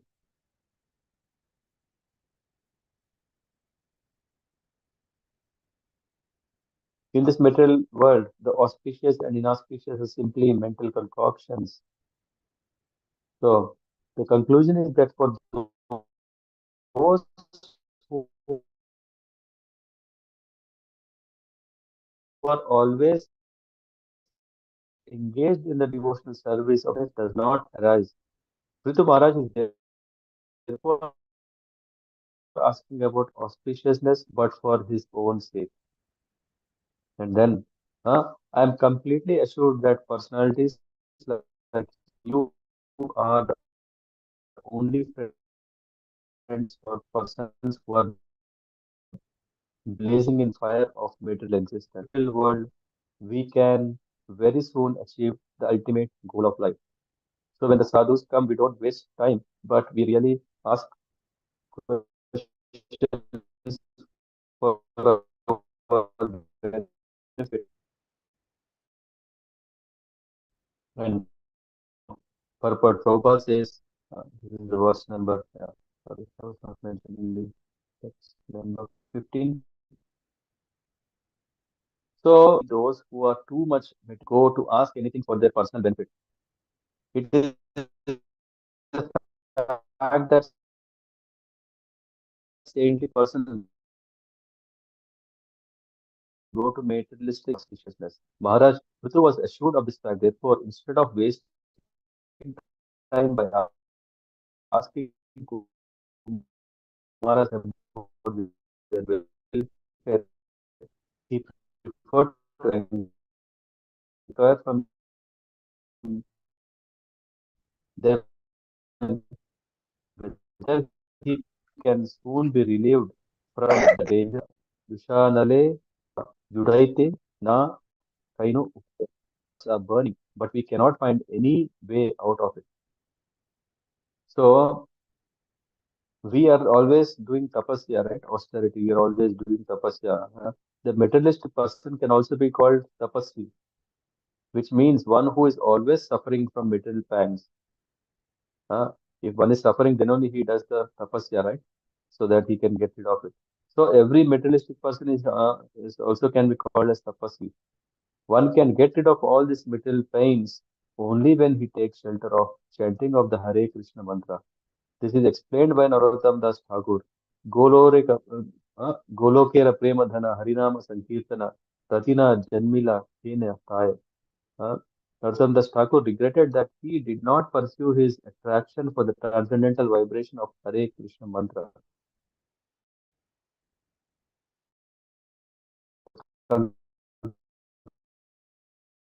Conclusion is that all persons in this material world are suffering from material pains. And if one with saintly persons, few devotees of the Lord, Hare Krishna, Krishna Krishna, Hare Hare, Hare Rama, Hare Rama, Rama Rama, Hare Hare, that is the only auspicious way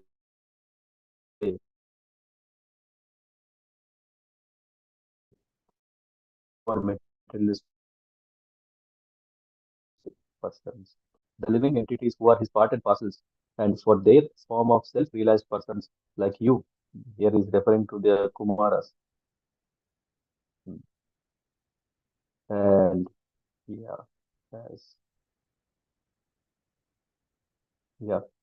So a devotee's highest position is in preaching all over the world. If someone is becoming a karmi, someone is becoming a jnani, he is also a devotee. But a real devotee is one who is preaching. Hmm. He is preaching all over the world, just like here the Kumaras. Yeah, they are sinless. They have attained perfection, all the siddhis. Uh, why they have come? So that King Prithu is saying that to just help out the people who are fallen. Generally, a sannyasi is addressed as okay, he is not.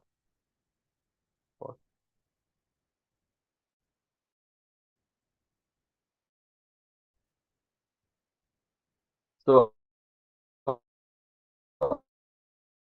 after saying this, Maitreya, thus hearing the speech of Prithu Maharaj, which is precise words and very sweet to hear, smiled with full satisfaction and began to speak as follows.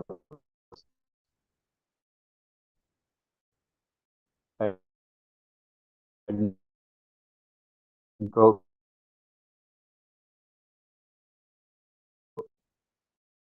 the purport of four Kumaras were very laudable because of so many qualifications. A speech should be composed of selected words, very sweet to hear, appropriate to the situation. Such speech is called meaningful. All these qualifications are present in Prithu Maharaj's speech because he is a perfect devotee. Yasyasti bhaktir bhagavati kinchana sarvair gunair tatra samasate sura is weighing devotional faith in the Supreme Person of Godhead and is engaged in his service. All good qualities become manifest in his person. Uh, so, what is Sanat Kumar saying? He's saying, I'm very nicely questioned by you. Such questions are beneficial, very careful, are beneficial for all living entities, especially because they are raised by you, who are always thinking of good of others. Although you know everything, you ask such questions because that is the behavior of saintly persons. Such intelligence is befitting your position.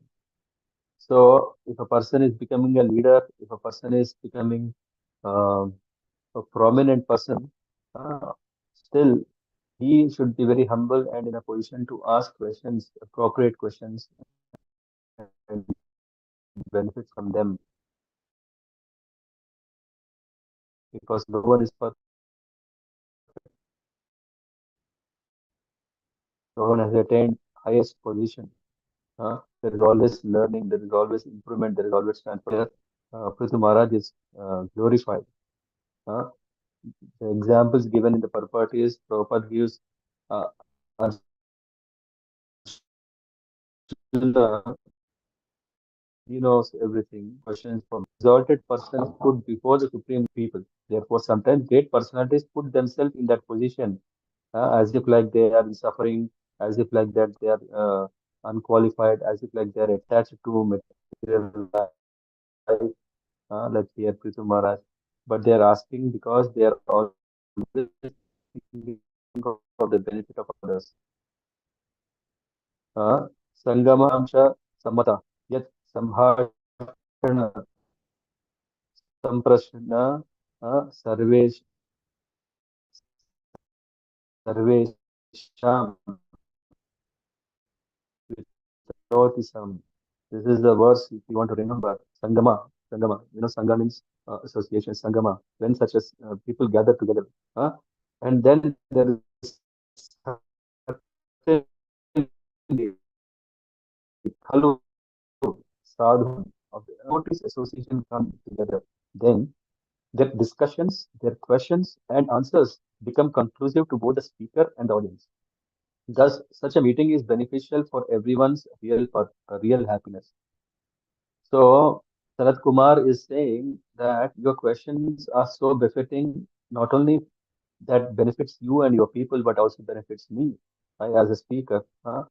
Sanat Kumar, one of the sons, informed Prithu Maharaj that he is meeting with Kumar when Narad Muni, and then there's further examples Prabhupada gives. When Narad Muni questioned Brahma, Brahma thanked Narad Muni for asking that questions because for giving him a chance to speak about the Lord. Therefore, questions put by a saintly person are the ultimate goal of life, surcharge everything spiritually. Whoever takes advantage of such a discussion is benefiting both in this life and in the next. Both the materialists and transcendentalists are benefited. This is another beauty. When we are discussing what is happening is not only the transcendentalists who are benefited, but also the materialists. How are the materialists benefited? The materialists are benefited by first thing, association of the devotees. Huh? Because his life then becomes regulated because the devotees are there. Because seeing the devotees, their simple living, high thinking model, by seeing that good qualities in them, now they also understand. Oh, it's very important to follow the niyama, yeah, to follow the rules and regulations, and then regulated their life so that his chance of becoming a devotee or making the present life successful for is increased. When one takes advantage of this opportunity, when one takes the advantage of this opportunity, he is assured of a human form of life in the next life. So, a materialist, if he by chance hear to this katha, Bhagavad Katha that is happening, by the way, end of the month, end of the year, we might have this Bhagavad Sapta, right? So, uh, if a materialist, yeah, we can invite our family, friends. It may think, oh, they are not interested, they are not devotees. Doesn't matter. Even if he is a materialist, we are also materialist in that way. When we are talking about Bhagavatam, what is happening is that at least next life is assured that we get a human form. Hmm?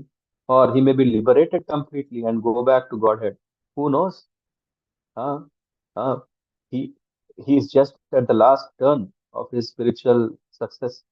That last turn is what he may have to hear,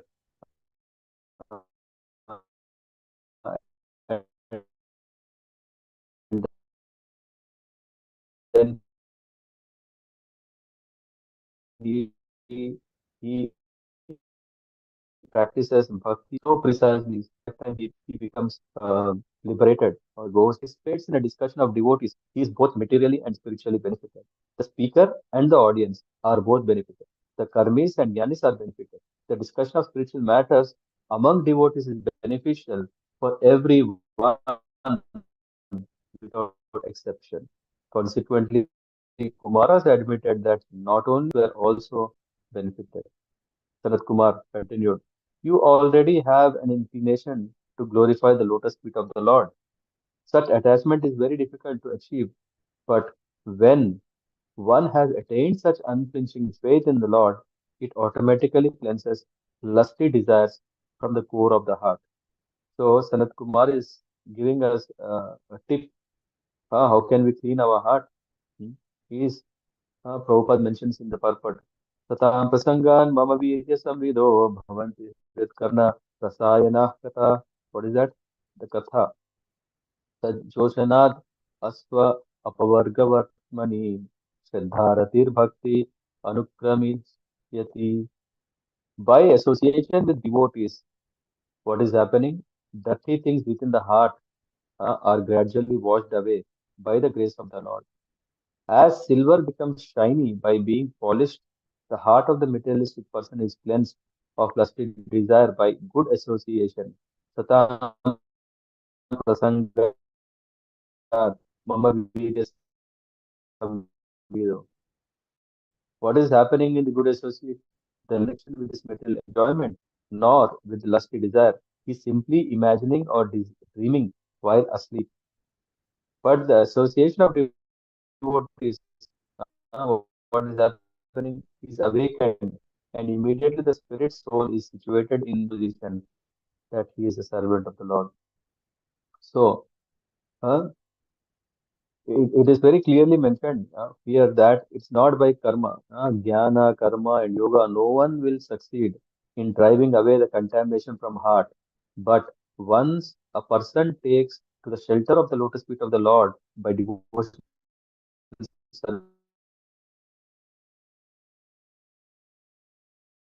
service, automatically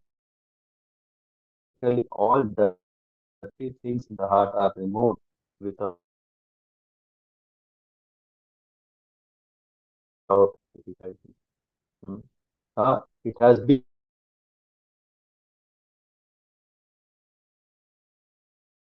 conclusively decided in the scriptures. This is what Sanat Kumar is saying. After due consideration, the ultimate goal for the welfare of human society, this is very, very important. Steadfast attachment for the Supreme Lord. So this is very important. If we do only one thing, we will not do both the things after some time. Just let's say, okay, detachment from the bodily concept of life. Oh, renunciation, give up, 90. I do all these things. But if I don't do what I have to do, what will happen? I feel, hey, why are there so many rules and regulations? After all, I should be enjoying because I am Ananda Bhyastat. I should be seeking pleasure, but I'm not getting pleasure. After I stopped, one day, I stopped 2 days, I stopped 3 days, I stopped 1 month, 40 days, all these things, but I'm not happy.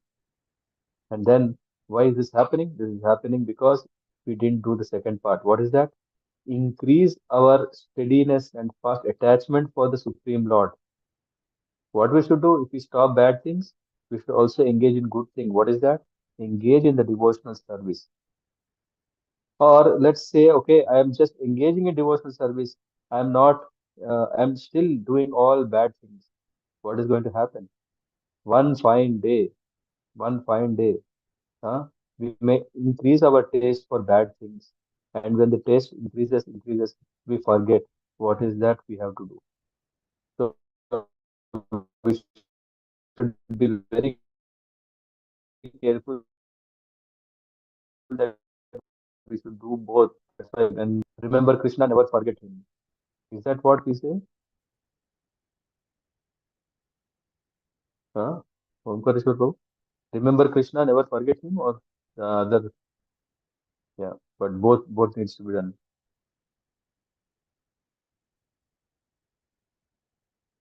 Everyone in the human society is engaged for the ultimate benefit, achieve the ultimate goal, nor can they understand what it is.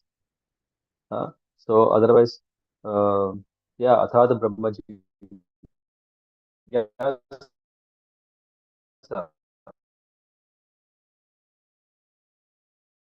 Hmm. To understand I'm not this body, this is first thing, detachment. Second thing is what? Engagement. After detachment, what we should do? We should engagement in what?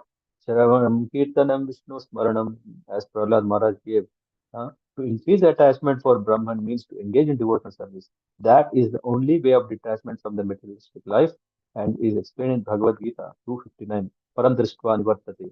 So only when we engage in the service of the Lord, then we can appreciate it and then uh, become successful. And then Sanat Kumar is saying in 22nd verse, Sa Shraddhaya Bhagavad Dharma Charyaya Jnana Sayadma Adhyatmika Yoga Nishtaya Yogeshwar योगेश्वरोपासनया च नित्यं पुण्यश्रव्य कथया पुण्यया च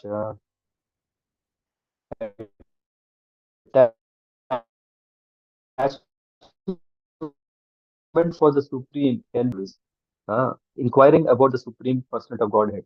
Second thing. Third, applying bhakti yoga in life. Fourth, worshipping Yogeshwara, the supreme personality of Godhead. And by hearing and chanting about the glories of the supreme personality of Godhead, these actions are pious in themselves. So this is the steps, or these are the means through which one can attain success. Naishammatistvayad uru urukramagram sprishyati anarthopagamam yad artha mahiyasam padarajo abhishekam nishkinchananam na ritina yavat. One should take shelter of the pure devotee who has nothing to do with this material world but simply engaged in devotional service. So we should approach them and then seek their blessings. And who are they? Spiritual master. To become fixed in devotional service, one has to become completely cleansed from the contamination of material modes of nature. For work is devotional service. And from the bona fides, and what is the steps? These are four steps that Prabhupada is giving. Ado Guru Ashrayam. The first and foremost step is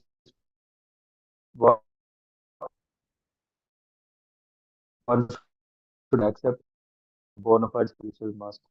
Think that no, I'm hearing, I'm reading, I'm myself can attain it. No, there is no goal. The first step itself is Ado Guru Ashraya.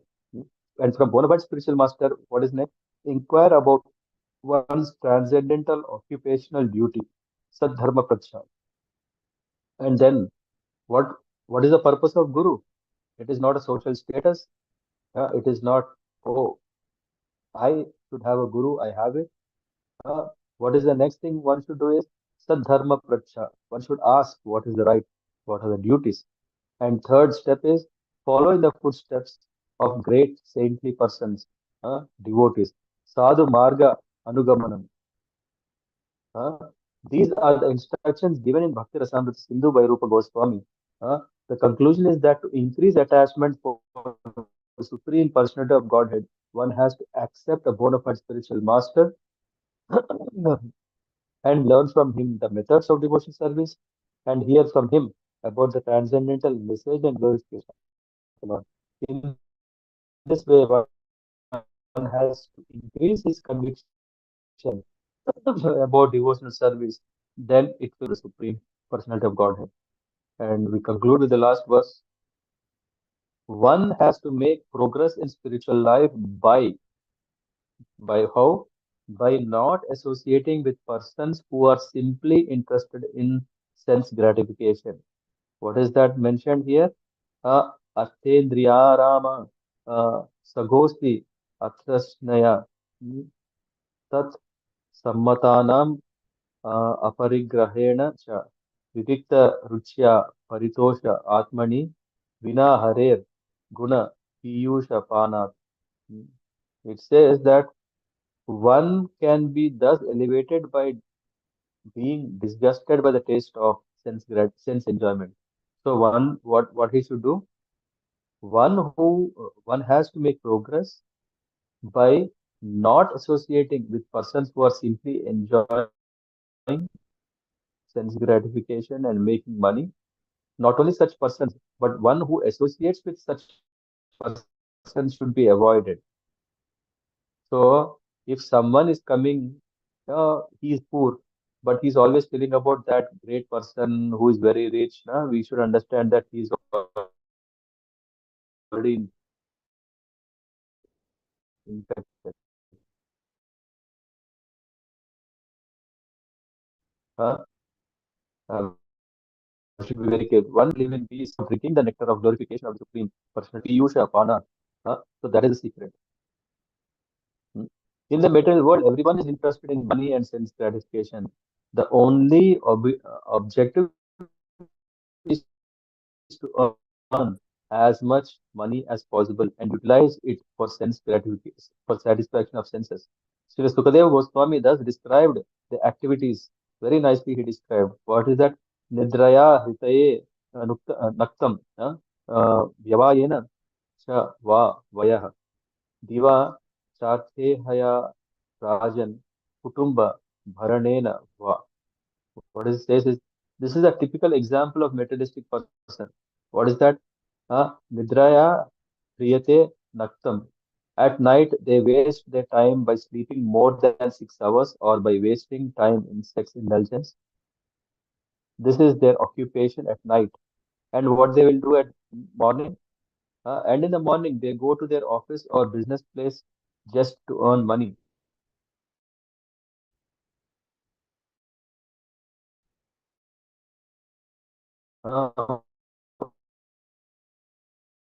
What is that? They become busy in purchasing things for their children and others of life. What is good? What is God? What is the individual soul? What is its relationship with God, etc. Things are degraded in such extent that those who are supposed to be religious are also at present moment interested only in enjoyment.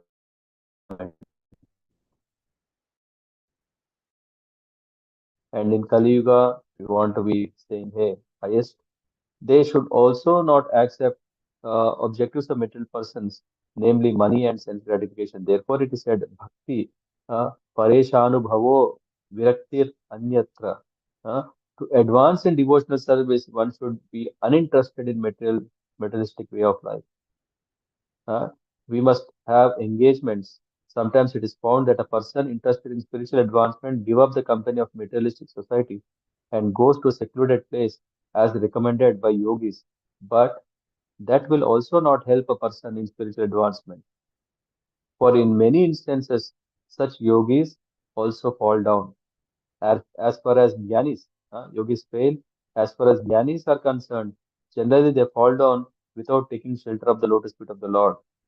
The impersonalists or voidists can simply avoid the positive mental association. They cannot remain fixed in the transcendental, as we were just saying. Just by avoiding, we don't get best. What we have to do, that is recommended in this verse. Vina Hare Guna Piyusha Panat. One must drink the nectar of the glories of the Supreme Lord. And this means that one must be always engaged in hearing and chanting the glories of the Lord. It is the prime method of for advancing in the spiritual Chaitanya Charitamrita. If one wants to make advancement in spiritual life, by good fortune, he may meet a bona fide spiritual master and from him learn about Krishna. By serving both the spiritual master and Krishna, he gets the seed of devotional service, Bhakti Lata Bija. And if he sows the seed within the heart and waters it by hearing and chanting, it grows into a luxuriant Bhakti Lata strong that it penetrates the covering of the universe and reaches the spiritual world and continues to grow on and on until it reaches the center of Lord. The Krishna consciousness. Moment it also grows on and on until it takes a solid shelter on a roof. Then it very steadily grows and produces the required fruit. The real qualification of hearing the glories of the Supreme Lord is to water the creeper of the devotional service by hearing and chanting. The purport is that one cannot live outside the society of devotees. There is constant chanting and hearing of the glories of the Lord. The Krishna consciousness movement is started for this purpose so that is started for this purpose so that hundreds of thousands of of ISKCON people a chance to hear and chant, to accept the spiritual master, and to disassociate themselves from persons who are materially interested. For in this way, one can make solid advancement in going back home, back to Godhead. To the Prabhupada. Hare Krishna.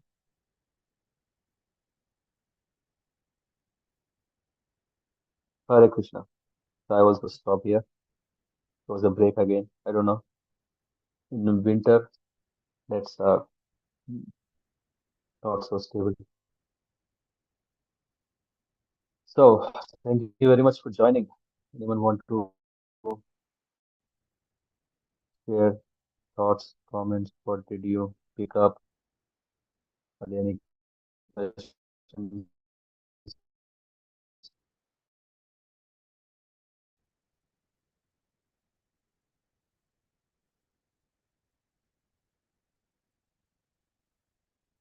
Can someone say if I'm audible? Yes, Guruji. Now, yes, you're audible too, Guruji. So I don't know that I would ask definitely everyone to read this purport of the 23rd verse, which is giving a complete summary.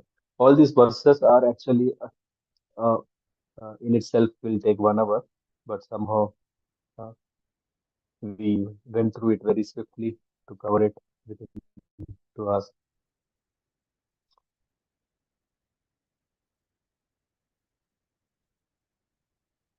So would someone would like to share what was interesting? What did you pick up from this?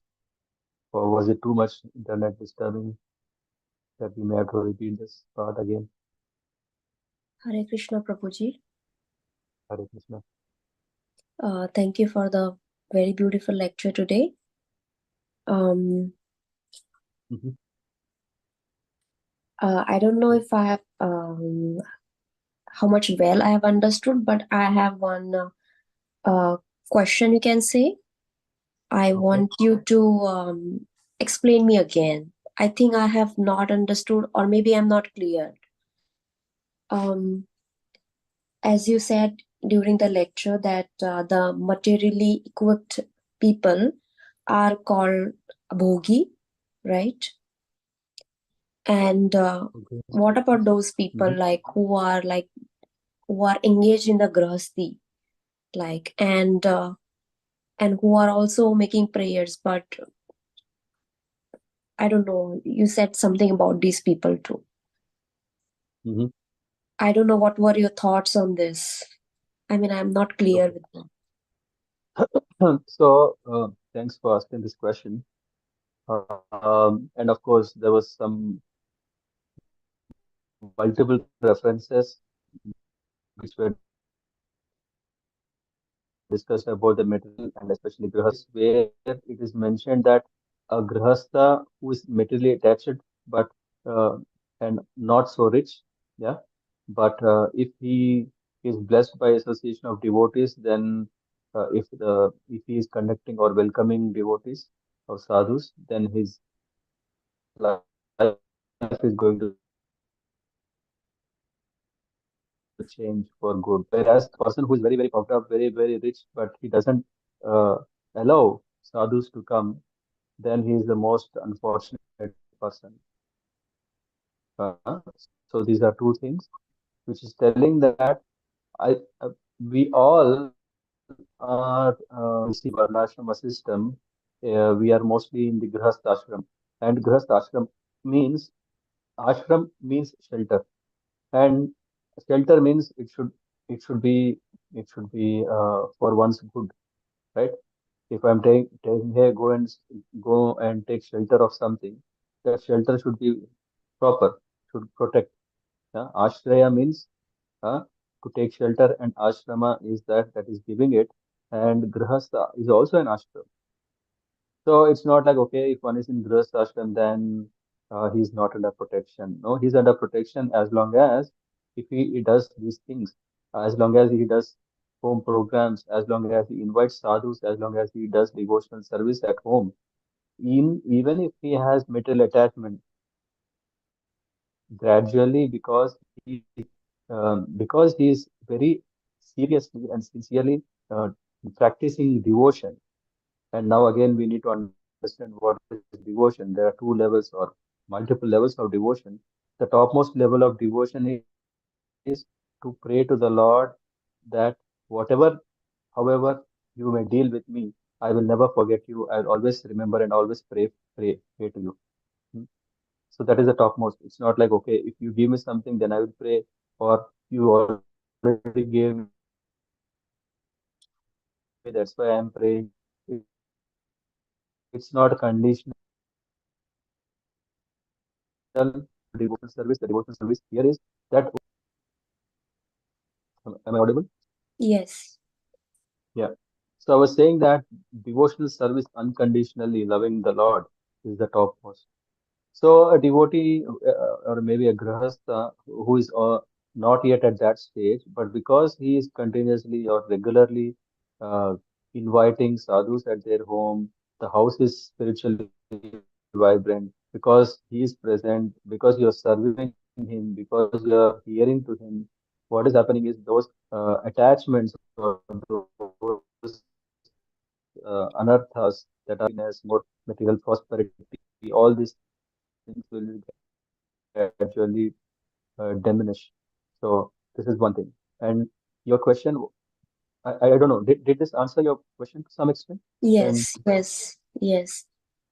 So we okay, can also say that, right? Like doing seva of sadhus yeah. in other And way that we now, are also doing service to God. yeah, yeah. So, and it is something like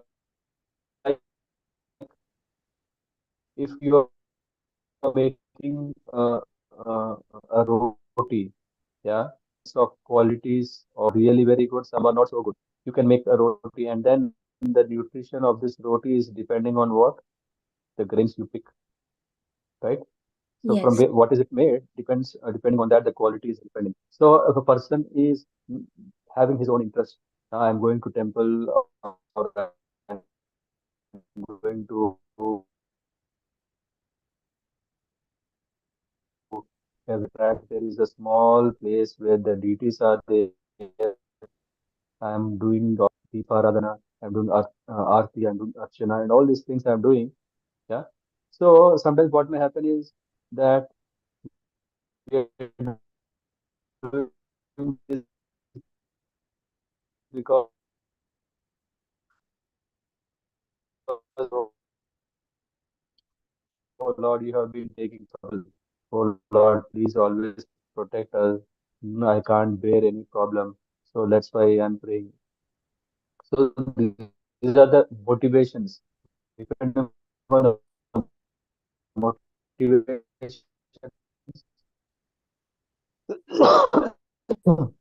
yeah, we have to also understand the offering that we will, if they are best quality, you get a best roti, right?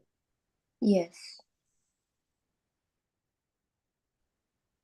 Uh, if the grain is not contaminated, or let's say that wheat is mixed with some with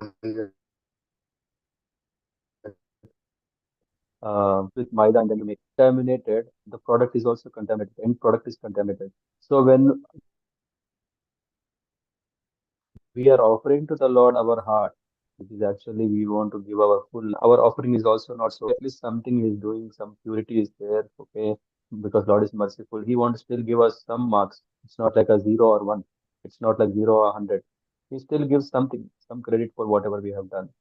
But eventually we should come to this point that, okay, let me try give my best with my feelings, not just because of some gain. I want something, that's why I'm doing. So till in Grahastha ashram, we have to come slowly to that platform. Not slowly, we have to gradually come to that platform that I am doing it to the Lord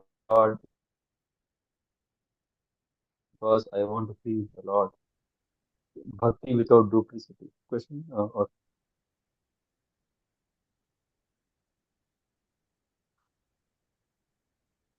धन्यवाद प्रभु जी. Hare Krishna. Thank you.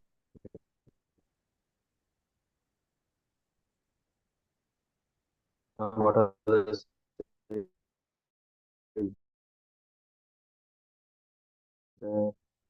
here?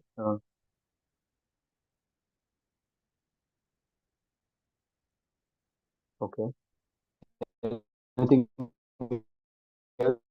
Anyone want to share? What did you like from the session? What do you take it from here?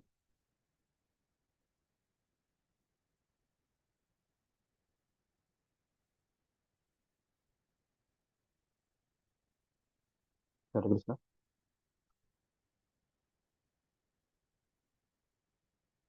Hemagori Mataji, what do you want to take from today's session?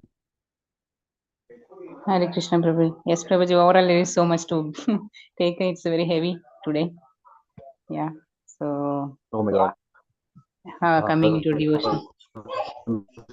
Yes, Prabhuji. Can you hear me, Prabhuji? Your voice is a bit breaking. Yeah, I can. Yeah, Prabhuji. Yeah. So in general, like inviting the devotees and coming into the spiritual life, how people come to I Germany. can hear you. Yeah. Can you hear me, Prabhuji? Yeah. Yeah, there is some disturbance. Yeah. Yes, Prabhuji. Overall, it's so much to think in the background. So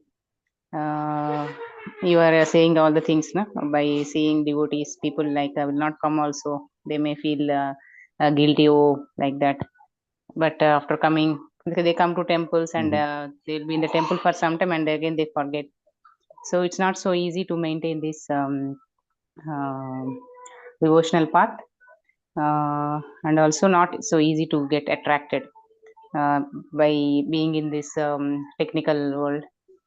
But the ultimate truth everyone knows, but they forget because it is the Lord will remind everybody in between by hits and kicks, but still they are attached and difficult to take this option and bring them also. It's so difficult. Yeah, and also yeah, Prabhuji. That is the reason. That is the reason every day when we are doing Narasimha Japa, we are praying for others. Yeah. We should pray for others and understand this. They can engage in devotional service. Yeah. So that we understand the value. I mean, of course, to some extent. And uh,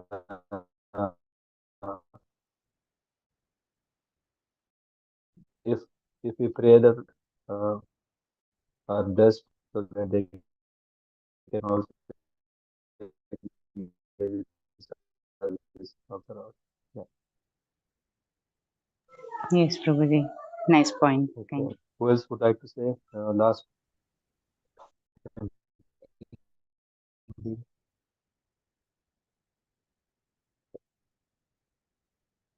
What do you want to take from this?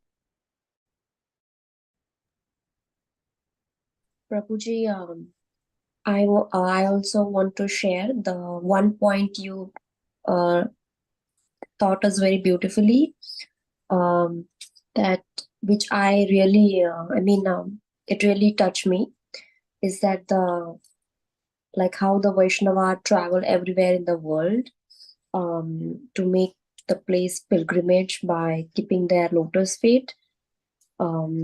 I really got this, like it really touched me. Yes. And the way the explanation you gave about this Vaishnava's concept and the importance of them. Yeah, very nice.